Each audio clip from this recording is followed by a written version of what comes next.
네, 안녕하세요. 주식하는 피터팬 주터팬입니다. 오늘 역시 여러분들에게 종목을 분석해드리기 위해서 찾아왔고요.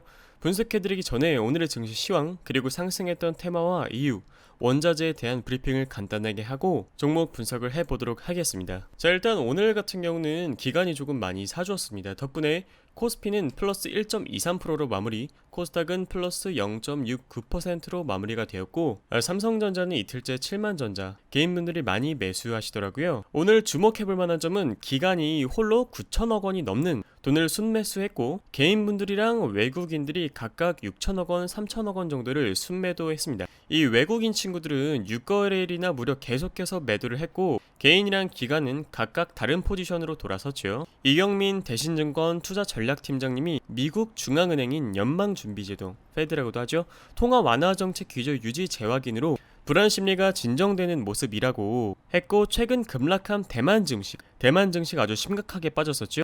무려 4%의 반등세를 기록했던 덕분에 아시아 전반적으로 투자 심리가 조금 회복했다라고 합니다. 오늘 올라갔던 테마 상위를 보시면요, 도시가스가 1위였는데 그 중에 큰 시세를 기록한 서울가스를 보면 이 회사는 시가총액이 7천억 원 정도 하는 회사고 코스피에 상장되어 있던 회사였습니다. 무려 상한가를 기록했는데 그 내용을 확인해보니 천연가스 가격이 급등했다라고 하더라고요. 그래서 대성가스, 서울가스 관련 기업들이 들썩들썩였다라고 합니다.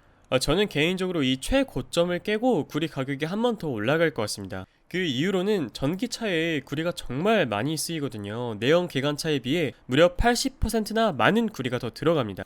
전기 모터를 비롯해서 배선 배터리팩 등등 앞으로는 내연기관이 아니라 전기차의 시대가 될 테니까 구리의 수요는 더 필요해질 테고, 안 그래도 지금 구리의 공급이 부족한데 쓰일 곳이 이렇게나 많으니 가격은 당연히 계속해서 올라갈 수밖에 없겠죠. 그리고 해상풍력 발전 신사업에도 구리가 상당히 많이 쓰입니다. 특히 이 윈드타워나 해상 서브스테이션, 케이블에도 구리가 필요하고 지상에 있는 시설물에도 구리가 필요합니다. 바이든의 미국 행정부와 대한민국의 행정부 또한 해상풍력 쪽에 아주 많은 비용을 투자하기로 했죠. 그에 따라 구리의 수요는 증가할 것이고 앞으로도 계속 가격이 올라갈 것 같네요.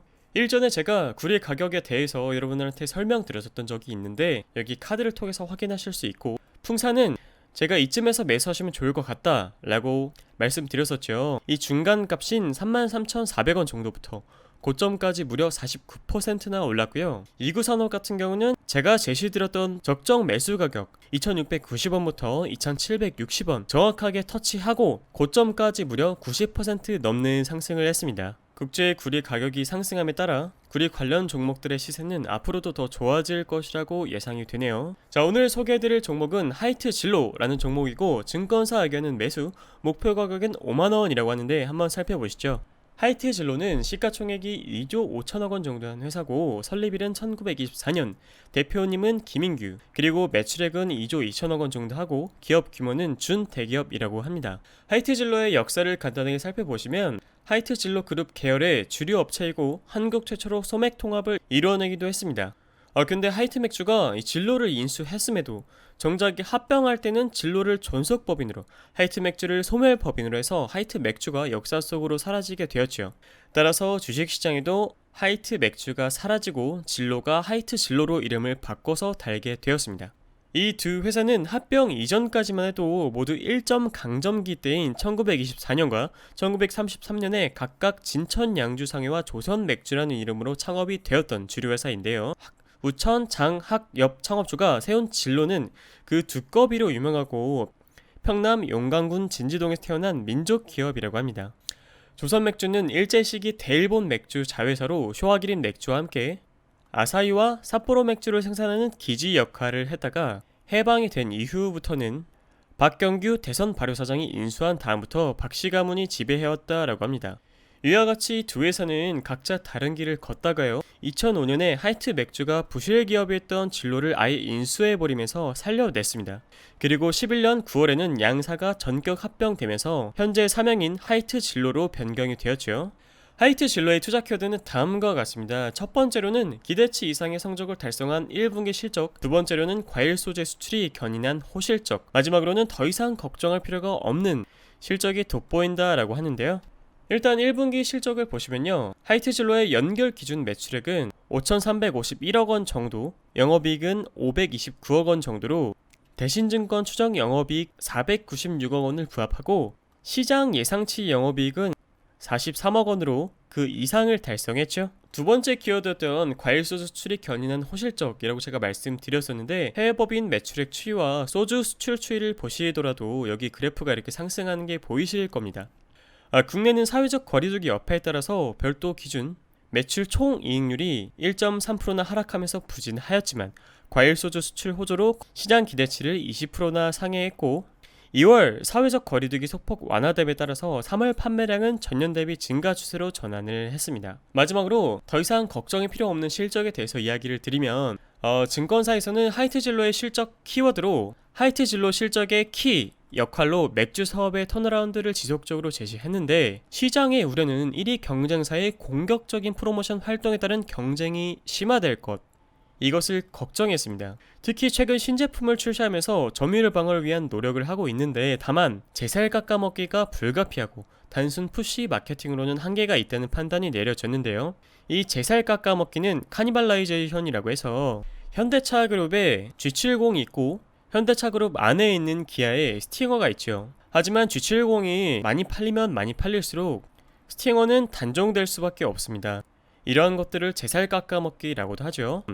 그런데 경쟁사의 프로모션이 극심하게 진행되었던 20년 3분기에도 테라는 높은 선호도로 점유율 상승세를 지속했고, 특히 높은 배당 성향을 유지해야 되는 1위 경쟁사의 특성상 향후 강도 높은 마케팅 때문에 하이트진로에서 머리 아플 일은 없을 거라고 전망이 됩니다. 투자 의견과 목표 주가 유지 포인트를 말씀드리면, 사회적 거리두기가 조금만 완화되더라도 주류 시장은 큰 폭으로 회복이 될 것이고, 특히 수도권보다 비수도권 지역에서 회복이 핵심입니다.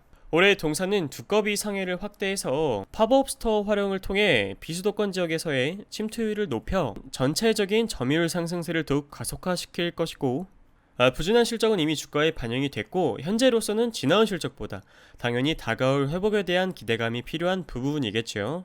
특히 해외법인 단순합산 매출이 전년 대비 무려 35%나 증가했고, 이러한 것들이 글로벌 피어 대비 가치 할인을 축소시킬 수 있는 포인트가 될 수 있겠습니다.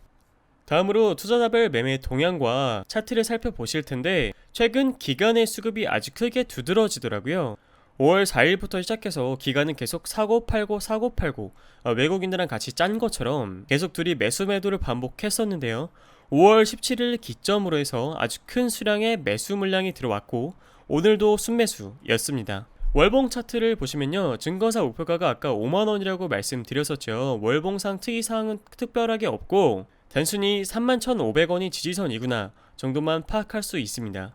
월봉 이동평균선은 다시 정배열 상태로 돌아가려는 모습을 취하고 있습니다. 오늘날의 시세가 위로 쭉쭉 뻗어준다면 월봉 이평선은 다시 정배열이 될 테고, 추세는 견조하게 지속이 되겠죠. 주봉을 보시면 주봉상 저항은 44,000원과 단기 저항 48,200원이 있습니다. 역시 지지받는 자리는 아까와 동일하고요. 그러니까 주가가 올라가기 위해서는 관문이 두 개가 있는 겁니다. 낮은 관문은 38,200원이고 여기를 뚫고 지지받는다면 44,000원을 도전할 수 있을 것이고, 여기를 뚫는다면 증권사 목표가인 5만원에 도달할 수 있겠죠. 일봉으로 봤을 때 오늘날의 자리에서 저희가 진입을 해본다면 사실 지금 당장도 괜찮은 자리라고 생각합니다. 그러나 완전히 보수적으로 보고 싶으신 분들은요, 35,200원에서 매수를 하는 것도 좋은 선택이 될 수가 있겠고, 저라면 지금부터 분할 매수해서 진입을 해보도록 하겠습니다. 우리 투자자분들이 진입을 하셨다면 38,200원에서는 당연히 모니터링을 한번 해보시고, 여기서 팔라는 이야기는 아닙니다. 뚫고 지지 받는다면 다음 구간인 44,000원에서는 정말 주의 깊게 모니터링을 해보셔야겠죠. 개인적으로는 오늘날의 자리 상당히 준수하다라고 판단됩니다. 자, 오늘의 결론입니다. 실질적으로 매수를 시작하기에 준수한 자리가 저희들에게 주어졌고, 기간에 대량 매수가 있었고, 거리두기가 완화되었을 때 재평가를 받을 기업 가치에 대해 투자하고자 하시는 분들에게 적합한 종목이라고 생각이 되네요. 자, 여러분들에게 드렸던 가이드가 도움이 되셨다면 구독, 좋아요, 알람 설정까지 부탁드릴게요. 감사합니다.